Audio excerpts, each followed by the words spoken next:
Salam semua, puji Tuhan di kesempatan pagi kali ini aku diberi kesempatan untuk menyampaikan renungan pagi. Dan sebelum memulai renungan pagi kali ini, mari kita awali dengan berdoa. Dan Bapa, Putra, dan Roh Kudus. Bapa kami yang bertata dalam kerajaan surga, puji syukur kami panjatkan ya Tuhan, karena di pagi hari ini kami bisa bangun dan memulai hari baru lagi. Namun, sebelum memulai aktivitas kami ini, kami akan merenungkan sebagian dari firman-Mu ya Tuhan. Bukalah hati kami, bukalah pikiran kami, agar firman yang kami baca dan kami renungkan kali ini bisa menjadi berkat bagi kami ataupun bagi sesama di sekitar kami ya Tuhan. Semua doa ini kami serahkan ke dalam tangan-Mu dengan pengantaraan Kristus Tuhan kami. Amin. Dalam nama Bapa, Putra, dan Roh Kudus. Nah, renungan pagi kali ini aku beri judul Bisa Berkata, Tak Bisa Melakukan.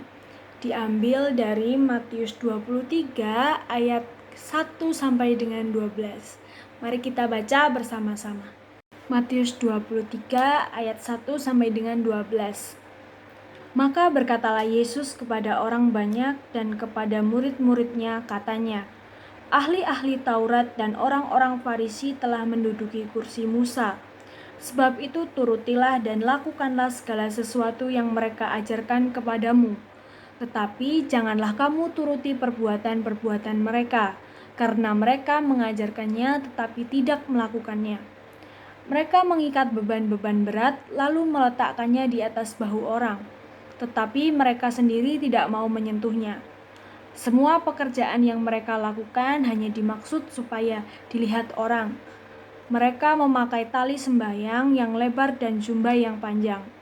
Mereka suka duduk di tempat terhormat dalam perjamuan dan di tempat terdepan di rumah ibadat. Mereka suka menerima penghormatan di pasar dan suka dipanggil rabi.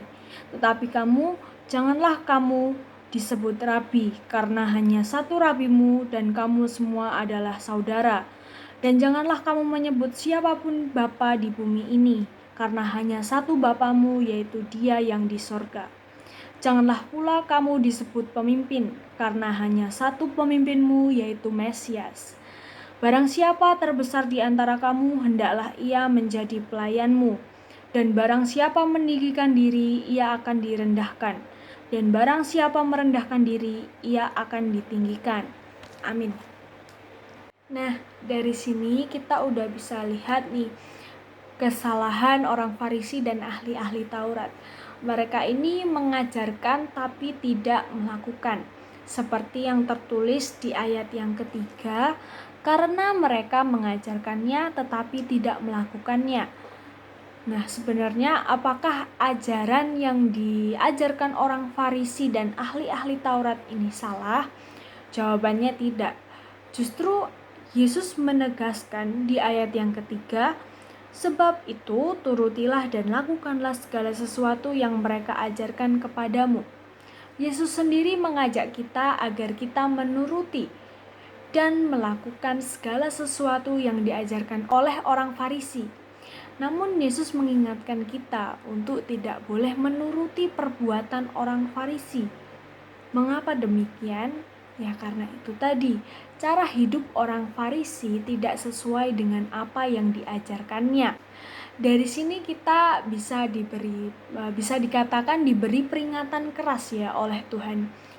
Karena kita seringkali melakukan apa yang orang Farisi lakukan itu. Kita sama halnya dengan orang Farisi.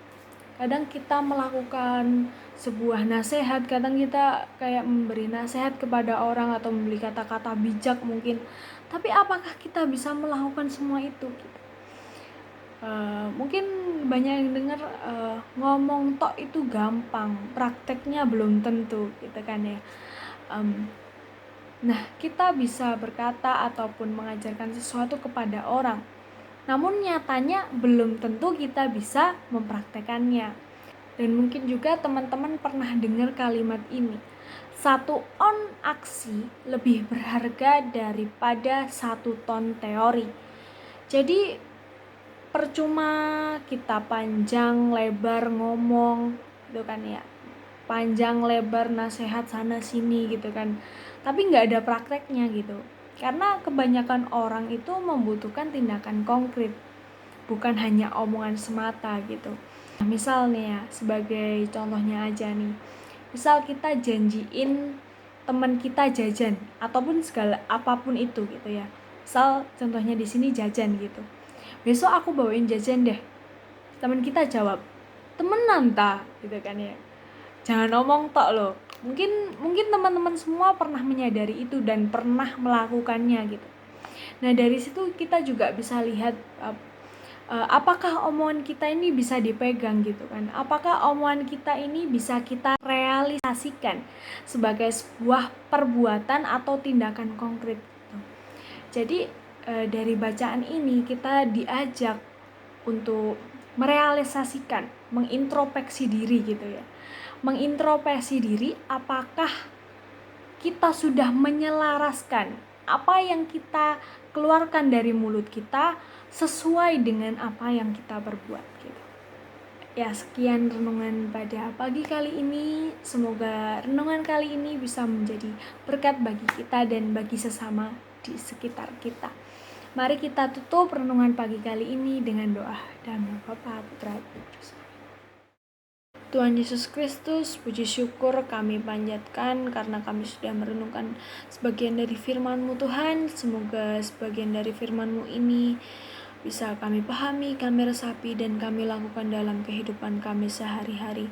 Tuhan Yesus, kiranya ajarilah kami untuk selalu menyelaraskan apa yang kami katakan dengan apa yang kami perbuat.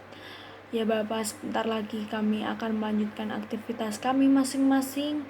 Berkatilah kami, lindungilah dan tuntunlah kami agar bisa menjalankan aktivitas kami masing-masing seturut dengan kehendak-Mu.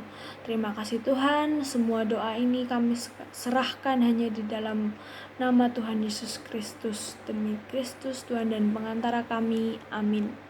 Dalam nama Bapa, Putra, dan Roh Kudus, amin.